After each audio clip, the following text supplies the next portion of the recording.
Hi, everyone. We are Cabeza Patata. So I'm Katie. And I'm Abel. And before you ask, as everyone always does, Cabeza Patata doesn't really mean anything. We just really like how it sounds. Yeah.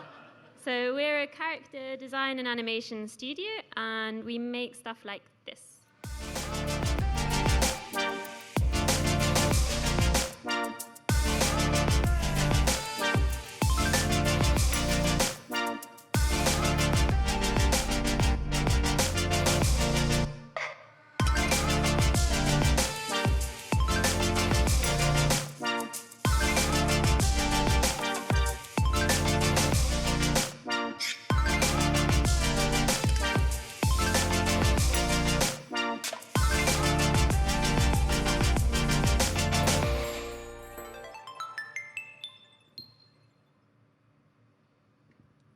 So in the crazy year and a bit that we've been running the studio, we've had the luck to work with very big clients, including with the New York Times on editorial illustration.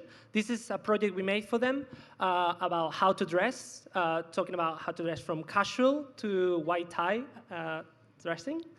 Another illustration project we made, this is editorial for The New Yorker. We put our characters in really unlikely and funny situations. And as well, we've done a lot of work with technology companies. This is Google. So we've done a campaign with them for Christmas stickers for their Gboard. And it involved making a lot of cute little characters. It was very fun. And another technology company we worked with is with Apple. So this is a campaign we made for Chinese New Year for the App Store. We made the image for them. Here you can see, actually, we have no idea what this is saying. We hope it's something positive, but we really like how it looks. And we've done as well big public campaigns. This one is for Museum Quartier in Vienna. So actually, we're super happy that it's been all summer long. It's still there in Vienna. So if you go and visit, you can see our characters all over the city. And aside from all this digital work, we also like to paint murals. Here we are painting one in Berlin earlier this year.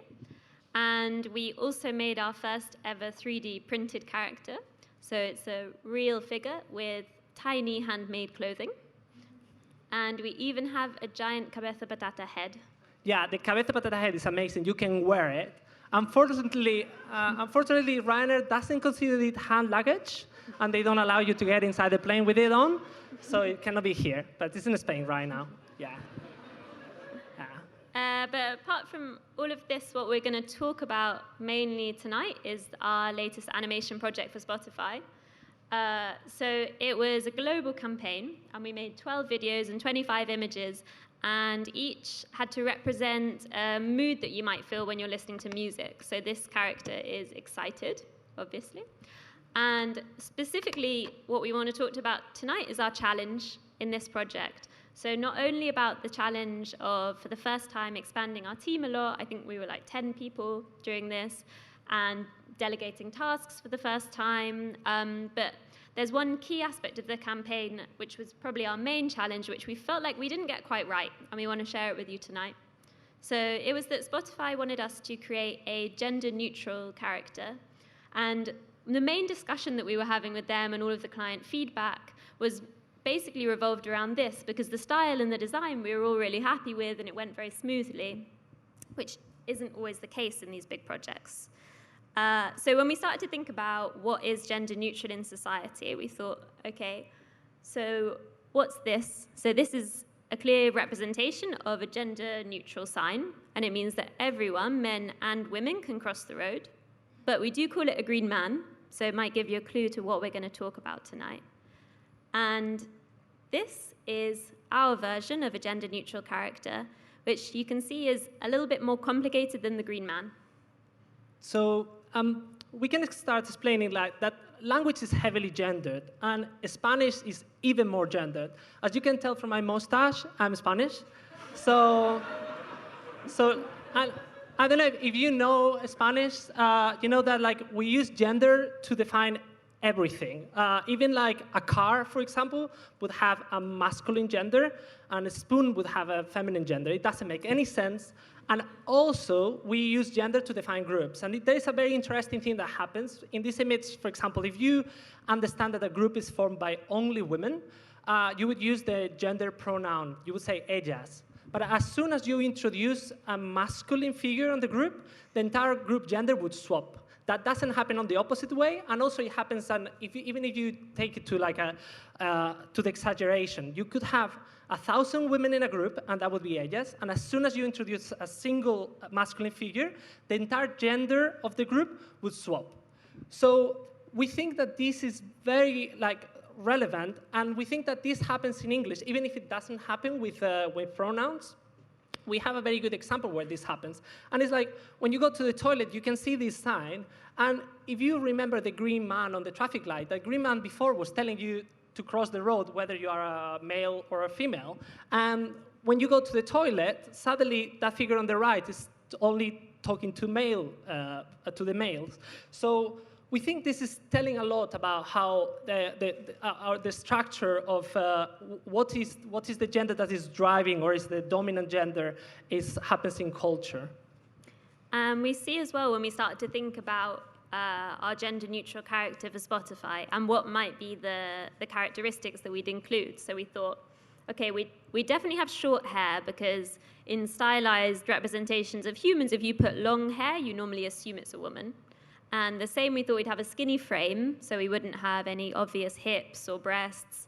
And we wouldn't have any typically feminine clothing. So we wouldn't have any dresses or skirts, because that would mean it was clearly a woman in our cartoon version. So this is the result. This is what we got.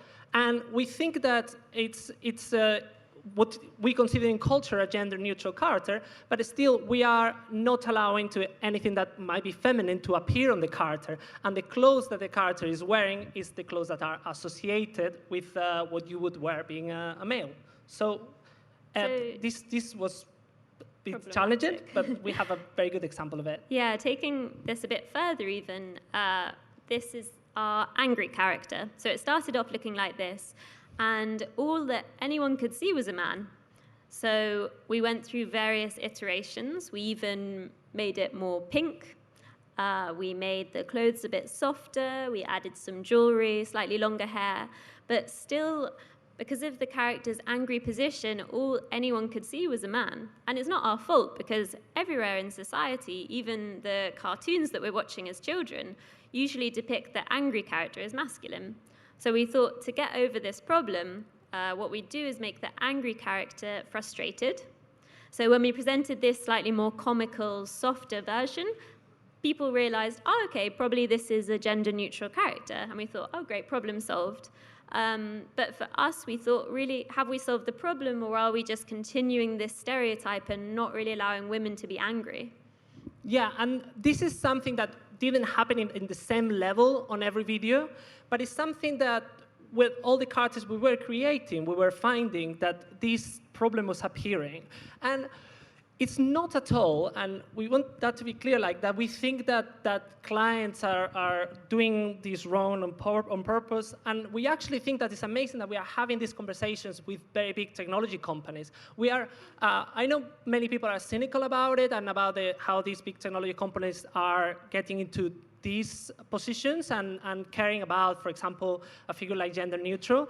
But we actually think that it's happening, and we've seen it working with them, is because the people working at the companies are interested in that. Like the team we were working with at Spotify was a team that had like a very big variety of people inside the company, and they were young, they were interested in these subjects, so they had vested interest in making it well.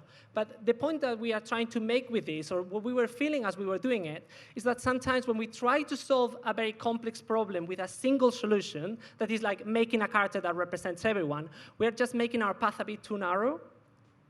And we're definitely not saying that we shouldn't be representing this type of gender-neutral character. We think the opposite, that this type of character is actually underrepresented in society. Yeah, and we actually think as well, like, you know, more and more people deny, like, or don't want to belong to, like, this idea of, like, there are clothes for male, clothes for female, colors that are for male and colors that are for female. So we are not at all talking about that.